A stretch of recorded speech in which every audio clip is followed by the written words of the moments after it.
Hey, welcome. Today I just want to talk about some herbal help for panic attacks. If you're suffering from anxiety and panic attacks, then you're probably sick of the drugs that get pushed upon you by the doctors.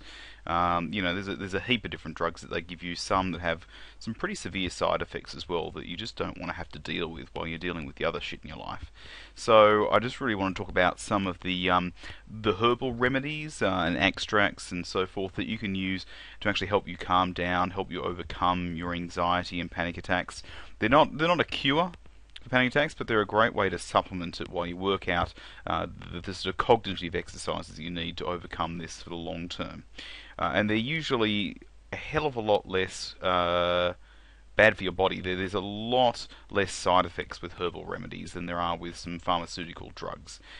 They kind of have a brute force approach. And they work, the drugs work, and they usually work very fast, but they will sometimes leave a bit of a trail of destruction inside your body, so it's not a good thing to continue taking them. There's addiction reasons behind that, health reasons behind that, and I'm not saying don't stop taking drugs if you need them, but this might be a way that you can supplement those or sort of wean yourself off them. So I just want to talk about a couple of 5 different herbal remedies that could help you here. So the first one you may have heard of, perhaps not. It's called passion flower. Now this is an interesting herb. They've done some studies with this that have found that it greatly improved work performance in this study. It was as powerful as some of the drugs that they were using as a control, which is mexazolam and benzo. Oh, I can't even pronounce that. I don't know how the doctors do it either.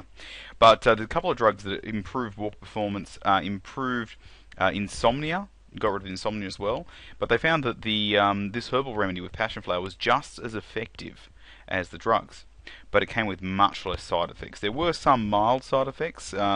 Some people did get some nausea or drowsiness or a slightly more rapid heartbeat, but compared to the side effects of the drugs, it was way, way less.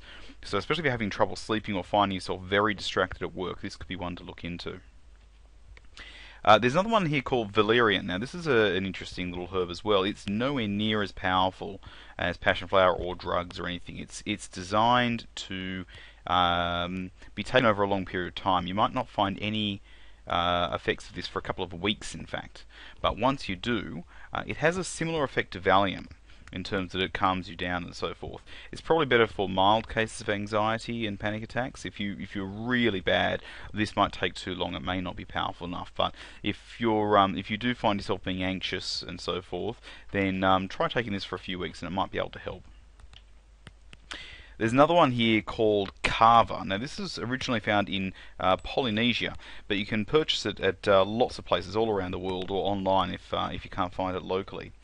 It's shown that it can influence the mood-regulating chemicals in the brain and improves sort of the overall feeling of calmness, and it can stop sort of the wild variation of moods that can happen. So if you're someone that can be up very much, then down and anxious and then depressed perhaps, this was one that can sort of level those things out. There are a few detractors of this, mind you. Some say that it can hurt your liver if taken in excessive amounts. But in smaller amounts, I don't think anyone's found that to be a serious problem. But if you do have any other liver problems, I'd sort of stay away from that just in case. But apart from that, it's been quite powerful, actually. It's shown, preliminary studies at least have shown some serious improvements in mood regulation. Another one here called L-theanine. Now, this isn't actually a herb per se. It's actually an extract from some very common herbs. And as you can see there, that is green tea. Green tea is great to drink, much better to drink than if you have tea or coffee. In fact, if you have coffee and you have anxiety, stay away.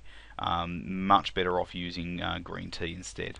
But in concentrated amounts, when they pull it out of green tea and a few other places as well, L-theanine can be really, really good for you. In concentrated batches, it can be really good for stopping panic attacks. There have been no side effects that they've found. And it basically lowers the stress levels, the stress hormones in your body. And that's what it does for you. So once those hormones are lowered, you find that you won't feel that natural anxiety and that stress and so forth. Allow you to cope with it a lot better. The last one I'll talk about today is called lemon balm. Now this is a really common herb. You can grow this, you can buy it yourself really, really easily. It's shown that it's got a compound called terpenine, terpene, sorry.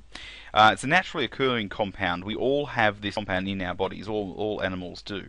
But it's really concentrated in lemon balm. So when you take this, it deals with sort of regulating your body and hormones. It regulates the chemistry in your brain. It doesn't sort of increase things or hit it. It actually makes your body function better. So adding this herb can be really helpful sort of long term, and it's so easy to grow. You can just put it into a pot, take some out and add it to your meals and so forth. It's really, really easy. So I hope you found that helpful. There's sort of 5 ways that you can get involved in sort of herbal remedies for anxiety and panic attacks. If you are, taking medication, I would of course see a doctor about these things first. I'll never say take them without consultation. But these ones have been proven to be pretty innocuous, very little side effects, and showing great promise in helping. If you want to know more information about curing panic attacks and anxiety, head over to my site. My name is Mike. Go to panicattacktreatmentsinfo.com, and there'll be a whole bunch more articles there for you to have a look at. Thanks very much.